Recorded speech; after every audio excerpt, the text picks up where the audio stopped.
few years ago, we did some shows at the Cashman Center, a big stage production. Let me explain to you what you ended up seeing, because there's a lot of misunderstanding about what it actually was and what it was supposed to be, and also some of the things that people say about me and just what it was all about, because it was really strange, and it does need some explaining. So that's what we're here to do. First of all, I want to explain some things about me and who I am, because people make fun of, you know, my hair, my clothes, and my music and everything like that. I grew up, my era was the 70s and 80s. Yes, I am a total hair band, heavy metal, glam rock guy. My clothes are made by Ray Brown in England, who made the clothes for Bon Jovi, and the pants I wore in the concert were made by a lady designer who made pants for Steven Tyler. That was my scene. I mean, those are the guys I hung out with. The drummer for Guns N' Roses bought my house. Stephen Duff used to sit on my porch and stare off into the sunset. I got guitar lessons from the guitar player for Dio. The bass player for Quiet Riot introduced me to what was going to be my girlfriend for 15 years. Slash and I designed the Guns N' Roses pinball machine. That's my crowd. That's who I grew up. Anyway, I love that music. Now, rock concerts are great. I love the music, but there's something about concerts where you just sit there or you stand there and you listen to the music. Most people never understand the lyrics. Everybody's guessing what the lyrics really mean. You get good energy from the music, but you don't really know what they're saying. You don't really know, and you're just standing there, and I don't know, there's something, for me, there was always something missing. I like motivational speeches, but all he does is stand there, and I felt like there was something missing. So I had this idea. I had this crazy idea. I'm known for crazy ideas, but hey, if nobody tries it, you never know. I had an idea, like, what if I created something, I called it the talk concert. Instead of a rock concert, I call it the talk concert. And what it is somebody's giving a motivational speech, something of substance, something that can change your life, but with more of a stage production to it. Like a rock concert. What if somebody could talk, but there was live music being played right there? And maybe add a little bit of a Broadway production in there also, some, I don't know. I said, why not? I'm on stage, why not add some dramatic Broadway drama production in there also? I'll let her talk it. Well, okay. But I just got to get off to where this whole thing came from in the first place. So that was the idea, was to create something where somebody's talking to the audience, giving them something that, you know, very substantial information that could change their life. They actually get something out of it that could actually, they can go home and change their life with it, or at least inspire them in a way that is practical in their lives, but have music and, I don't know, like cool sets, just, you know, rather than just the stupid, cheesy CGI, you know, graphics that are playing behind bands on LED screens. So I was going to mix Broadway production, rock concert, and talk. That was the idea. Now the tricky part is syncing up what the emotion of what I'm saying or the person is saying with what the music's doing. You have, especially when you have a whole orchestra, when you have like 100 people playing music, they all have to, you can't just wing it like a band can, you know, 3 or 4 guys. Maybe I should have done a thing with 3 or 4 guys. Right. Instead of the whole orchestra. Yeah, but I think an orchestra is cool. I mean, I like the sound. I like the big, powerful, it's inspirational, goosebumpy kind of stuff. So the trick was, how do you sync up what I'm saying and the mood, you know, it rises, and then it drops, and it rises, and that the music kind of goes along with that. So I still had to work that out. So what I did is I created a test run for possible investors, and that was where I could show them, this is what it's going to be like. But I didn't have the time, you know, to train in orchestra. It costs a lot of money. That orchestra cost me, was $100, it's about $25,000 a day just to have the orchestra there. And we did it for 3 days. That's just the orchestra. That's not renting the place or the sets or anything else. But so there wasn't really a lot of time to practice. The composer did write music. There was sheet music. People said there was no sheet music. In the first 2 runs, there was, and you can see it in the first 2 practices. We tried to have that set up, but then I thought, how am I going to sync up what I'm saying with them? So for temporary purposes, I did a temp track where I did a pre-recorded voice where I ran through the whole thing. It was 15 minutes. The music had their 15 minutes. And and that was just to sync it up. The first show we did was a test run for friends and family, no costumes, nothing. It was just, this was real talking. This was just live, just blah, blah, blah, blah, blah. We had some music, but it wasn't really the final thing. And it was okay, but then we did a trial run, the second one. This is where I wore the brown shirt. Mm-hmm.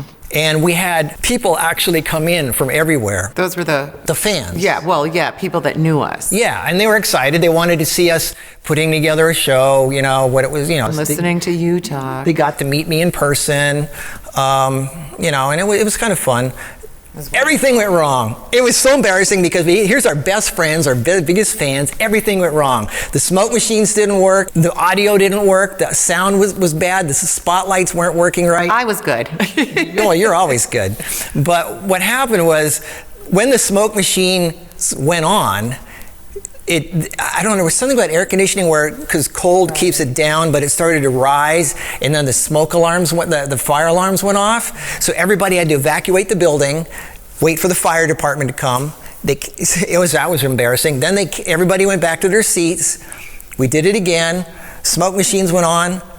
The fire alarm went on. Everybody had to evacuate. This was twice. Everybody had to evacuate the building. So now we're like an hour late. Everybody's working overtime. Anyway, so now we come back in. You know, it's just so embarrassing. Anyway, that sucked. And I wanted shots where the smoke in the audience and everything was together, but that didn't happen. So then the audio didn't work, so we had to run the pre-recording there. And then syncing up with everything about that. The clock guy. The clock. Oh. He had a month and a half to put this clock together. He was stapling it together an hour before the audience. Some of the audience members were already filing in at the front. He's still stapling the clock. We haven't hung it up. We haven't backlit it. We haven't done anything. It was a nightmare. And then when he finally put it up, I said, this is not a three-dimensional clock. It sucks. Anyway. So then you had to make a clock from scratch. Yeah, so that's for the next one. So everything went wrong. So I said, you know what? We got to do this again. A third time. Now, each one of these is about $100,000 to do a full show like this. If it works or if it doesn't, you got to pay these people. So we're talking $250,000 investment here just to have an idea to pitch to investors so you can sense the stress here. So I made for the third show, I did the clock myself in my garage. I put it together. I painted it. I stained it, patinaed it. In what, one evening? No, it took a few days, but yeah, it was ready. It was ready for the show. So anyway, and this time I was going to make sure there was nothing going wrong. The sound was going to be pre-recorded. So yes, that meant lip syncing, which meant I had to practice try to memorize 15 minutes of passionate talking and have it sync up perfectly with what was playing. Yes, the final show is supposed to be real talking, you know, like really me talking. But again, this was a video for investors. I was going to show them this is my idea, you know,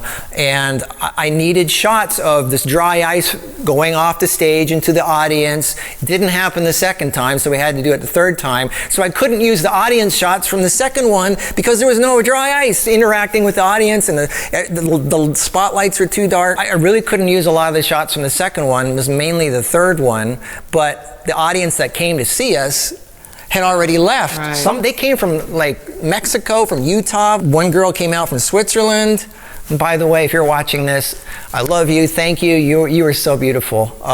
You can comment below if you are seeing this because you were a wonderful person. I'm so sorry for the stress and not having a lot of time to see everybody that came backstage. But for the third show... Wait a minute. You remained cool as a cucumber throughout the whole thing, despite all the things that were going wrong. Yeah, well, that's why I love you so much. Inside, I was a basket case. But anyway, so for the third show, everybody that came to see us has already left, so we had to fill in the seats with somebody. So we got 3 different casting agencies to get together 800 people in a short amount of time, fill the seats so we could get the shots of, you know, where you're looking over my shoulder, dry ice, audience, and all that. That was the third show. Not everything went perfect with that. It went a little better, but each one got a little bit better because that's the way prototypes are. Prototypes, hardly anything works. Just look at the difference between show number 2 and show number 3. We just had to redo it. Dude, look how dark show 2 is. The lighting sucked. It was dark. No dry ice, which makes things brighter. And you can see there's a full audience there. You can barely see it, but it's there. This is a real audience. These are people that came to see me. Here's another shot. Let's freeze it for a second, turn up the brightness, and look, there's a whole audience in there. Look at this. This is the grand finale. This is supposed to be really bright and colorful and dreamy and full of bright colors, and it's just dismal. And there's the audience that you can barely see. Now compare that with when we redid it in show 3. Look at this. Look at the difference. Show 2 was just so dark, you couldn't see anything. You couldn't see the stage, you couldn't see the audience, you couldn't see anything. Look at the differences here. Show 2, show 3. Show 2, show 3. We just had to redo it, but this audience was gone, so we had to hire people to do the shots again. There's no conspiracy here, folks. Look how much better show number 3 is than show number 2. Just imagine if we could have kept going and refining this, how spectacular of a production this could have been.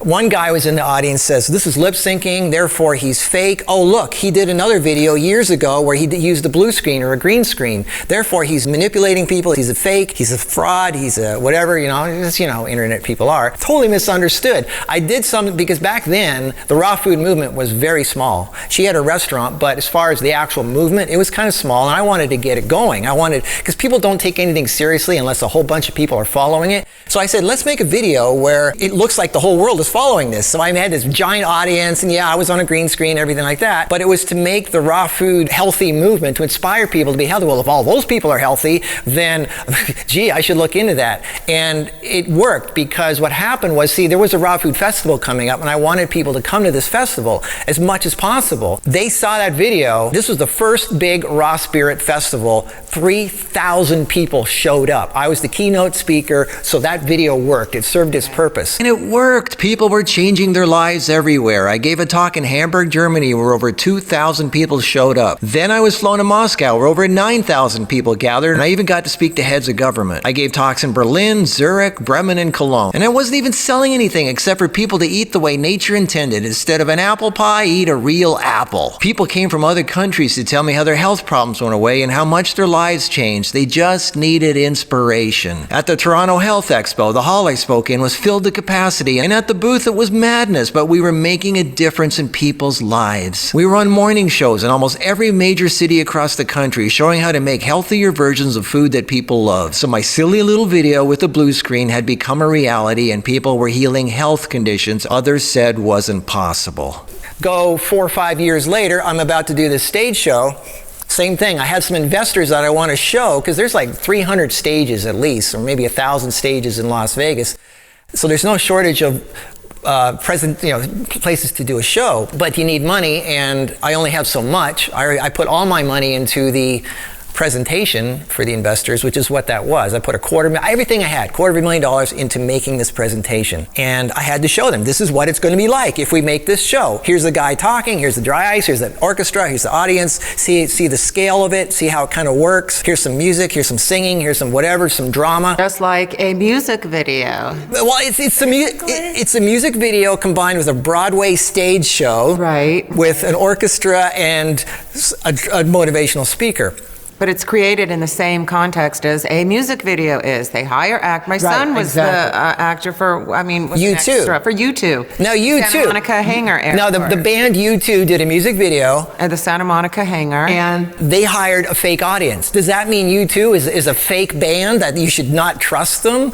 It's ridiculous. the other thing is... So silly. Oh my God. Did you guys see the movie Tucker? Remember Tucker? He created a car that was a competition for the 3 major car makers, and it was a better car than anybody had ever made, but he didn't have the time to get it together in time. So when the presentation time came for the investors, he didn't have the engine. They wheeled out the car, they pushed the car out onto the stage, there was no engine in the car. Now, if there was internet back then, somebody would have said, there's no engine in that car. This guy's a fake. He's a scam artist. And then 1 million people would have jumped on because that's exciting. You got to understand what a prototype is. And I even say in the beginning of the video, I said this is a compilation of different things and different shows put together. And I couldn't make the thing private because these investors were sending things to other people and sharing, and it had to be easily accessible. And it was a cool show. I thought I had some neat ideas too. Oh, and the other thing was the bee. People make fun of Save the Bee. Okay, they don't get it. So let me explain this for you, for those of you who don't get it. The bees in the world are disappearing. And they say if the bees are gone, life as we know it will cease to exist because all our food chain will stop. So the bees are very critical for life on the planet because they pollinate pretty much everything. That's number one. Number two is, if you've never heard of the butterfly effect, this is quantum physics, and this is what I was talking about, because if you really listen to what I was saying in the show, the smallest, seemingly most insignificant thing you do or say or think can ripple out and change everything in the universe forever. That's the butterfly effect. So they say the metaphor is the flapping of a butterfly's wings on one side of the planet can create a tsunami on the other side of the planet. That's the metaphor. And that's what I was relating to here, is that you people who think you're insignificant and you don't have much to offer the world, the slightest little thought, the slightest little thing that you think is insignificant has the power to change the universe as we know it forever. Look at the power of an atom. So that was that was what I meant. Again, it was all taken out of context, the bee and the butterfly, You got to listen to the whole thing in context. There's a lot of deep thought, a lot of deep metaphors in what I say. Just some people take it for surface value. Oh, look at the silly pants he wears. Oh, look at the silly little statement about a bee. Really pay attention to what's being said here. I'm sorry. I'm No. Go ahead. It's your video. I mean, it's your video. That was your stage show. I have to explain. I have to explain it.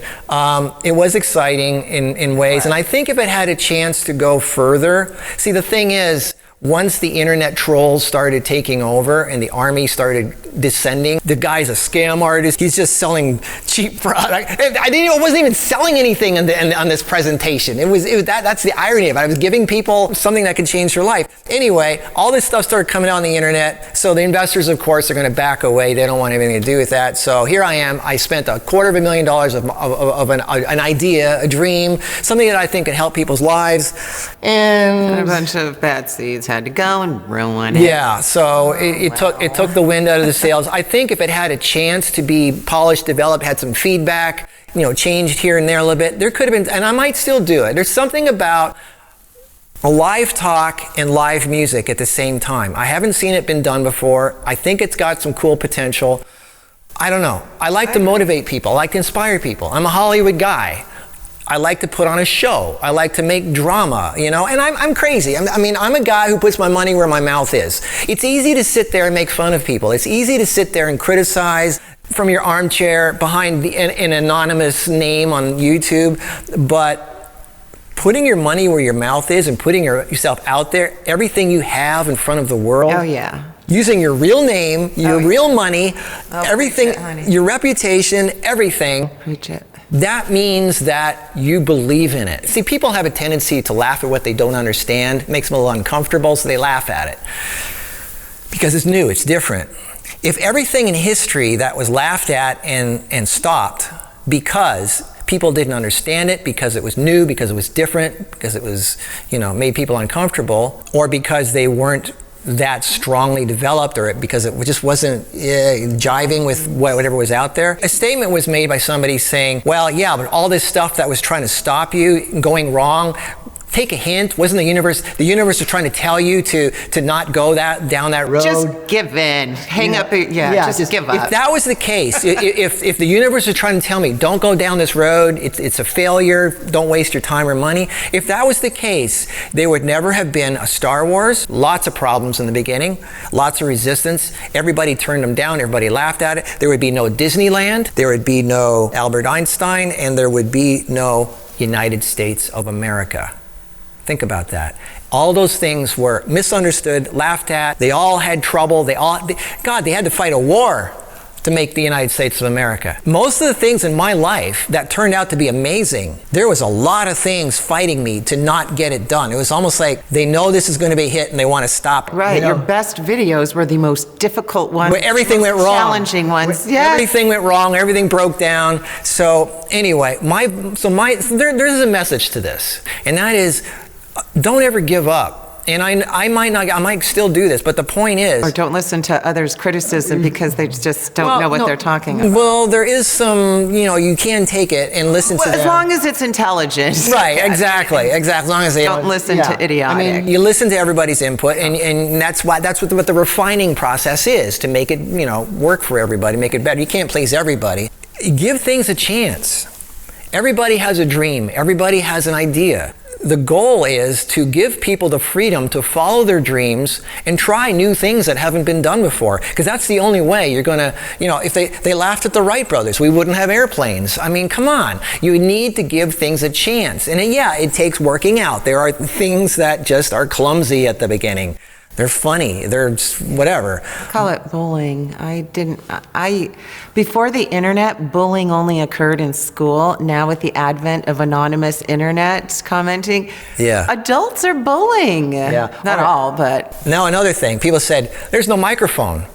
This guy's obviously not saying anything. He doesn't have a microphone I don't have a microphone on right now. Does she have a microphone? Do I have a microphone right now? Am I holding one? No. Let me show you here. This is a Countryman B6 lavalier mic, the smallest, I think, lavalier microphone in the world. This is a Sanken COS11D. It's made in Japan. It's one of the best. She has one under her top right now. So do I. Right there. See it? It's stuck right there. Not very good to look at, but it's the best underclothing microphone in the industry. This is a DPA 4060. This is made in Denmark. Skin colored, you can get it white, black, any color you want. This is a Sennheiser ME102. That's German. This is a German one. This is a bigger one. I have 3 microphones on me right now. Do you see them? No. I have 3 microphones. Now, you run them through a system, and then you run it through a compressor and a hard limiter and all things like that, which makes it more beefier and closer sounding and bigger. So yes, you can get a nice beefy close sound. A lot of Hollywood movies are done this way if they don't have an overhead mic. And of course, you can't have an overhead boom mic when you're on stage. So there are ways to get a really cool close sound with lavalier mics. I've got one in my hair. Can you see it? This is an Audio-Technica ATBP 892. These are the professional hidden microphones used in film, television, and Broadway stage shows. They cost about $400 each. I have about 3 or 4 of each one, and I use them in almost everything I do. I've got one on my lapel, right here. It's stuck right there with some tape. I've got one underneath my shirt. I don't know which one I'm going to use. I'm going to pick the best one after I see the video. But anyway, so there you go. I hope this helps you understand a little bit about what that video was. I am going to take the video and I'm going to edit it with still pictures because the speech, you got to really listen to it. There's a great message in that speech. I'm just going to make a collage of inspirational pictures, maybe stills from the show, because people need to hear this message and really pay attention to it. And hopefully some of you, I know a lot of you will get it. Some might think it's cheesy, but hey, I look at stuff on TV, and there's stuff that's out there that's really cheesy. I think sports games are cheesy. I mean, and look at how many millions of people like that. But I'm not going, picketing the sports. You guys are cheesy. Oh my God. Well, I mean, let's live and let live. Whatever. I'm too bad more people don't understand that. So I'm here to entertain. Me too. And to inspire and to help people's lives. And it's just the way I do it. This is the way I do it. If you don't like the way I do it, go to someone else. Everybody has their own style. Yeah. My style is to be over the top, crazy, silly, bright colored, rock and roll. Exciting. I like it. The best quality, I can appreciate people filming on their phones, that's fine, but I really appreciate the high quality that you put into it. It's kind of like Jeffree Star's tutorial videos. His are so awesome to look at because they're such high quality videos. Not that I don't mind the lower quality ones, but I do enjoy the high quality. I mean, I worked in Hollywood for 20 years, so. Exactly. What do you expect? It's what I love. It's what I love to do. Say no more. I worked in Hollywood for 20 years. And I love to be over the top. I love to be, just wild and crazy guy. So, hopefully, a lot of people are going to laugh at it. But, I've been laughed at. I've been beat up as a kid. I mean, I had a bowl cut when I was a kid. I had braces. I had glasses. I was the nerd that everybody beat up. Now I'm getting my revenge, I guess. But but the point is, I'm used to it. I'm used to being laughed at. But I'm going to live my dream. And you don't know how long you're going to live. I'm just telling people, whatever dream you have, put your money where your mouth is and live it, because you don't know if you're going to be around tomorrow, next week, or whatever. If you wonder how something's going to be, find out. Find out what it's like. As long as it doesn't hurt other people and it might even help others, do it. Do it. That's my thing. I hope this helped open your eyes a little bit as to what we did back then, and maybe we'll do it better and I want to do it again. I loved that. That was so fun, and so many people were just the ones that did enjoy it and did get it is my inspiration to want to do it again. Yeah. Maybe even the ones that didn't get it. It would be good to do it again. At any rate, whatever, to each his own. Sorry that, some people don't understand us, but I know us. So live your dream. Don't listen to too many people, and, just do it. Do whatever gives you peace and happiness, and be creative. Don't let anybody stifle your creativity. All right, hope this helped. I'll see you in the next video. Bye-bye.